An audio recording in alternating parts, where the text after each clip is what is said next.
వ్రతశాల ఇది నా యేసు నివసించశాల. అది నందవారం. నా పేరు సుజాత. ఒకరోజు మంగళవారం మేడం అమ్మగారి దగ్గరికి వచ్చేటి. అమ్మగారు నా కొడుకు ఊకు తాగుతాడు, ప్రార్థన చేయని వచ్చింది.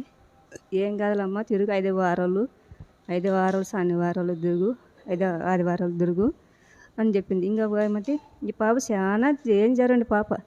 మేడం అని ఏమి పాప ఇట్లేదమ్మా, ఇంత డేంజర్ అనేది పాప అంటే, వీళ్ళ అమ్మ లేదమ్మా మేడం అంటే, ఉంది అమ్మ ఉంది, ఏమో ఆఫీసులో పని చేస్తుంది అని చెప్పింది.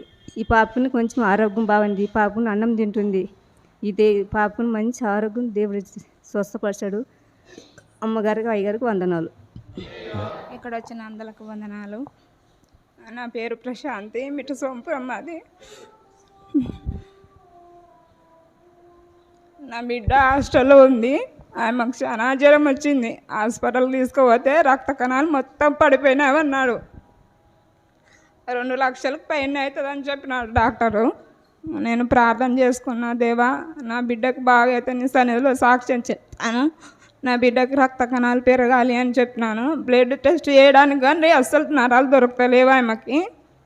పొద్దున్న తలకల్లా నరాలు దొరికేసి రక్త పరీక్షలు చేసిండు, బాగుంది, రక్త కణాలన్నీ బాగా పెరిగినాయి అని చెప్పినాడు. ఇది నా సాక్ష్యం. దేవునికి అమ్మగారికి వందనాలు.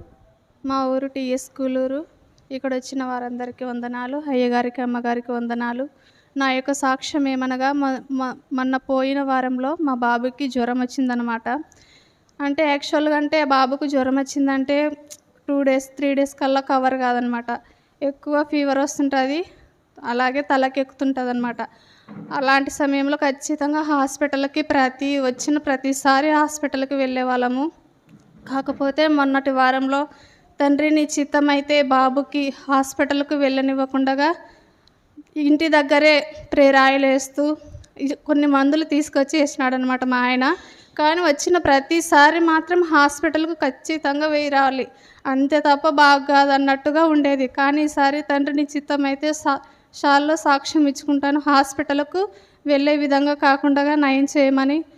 ఆ విధంగా చేస్తే తండ్రి సాక్ష్యం ఇచ్చి కానికిచ్చుకుంటాను అనుకున్నాను. ఆ విధంగానే స్వస్థపరిచాడు దేవుడు. అందును బట్టి దేవాది దేవునికి వందనాలు. ఇక్కడ వచ్చిన ప్రతి వారికి వందనాలు. ఇదే నా సాక్ష్యం.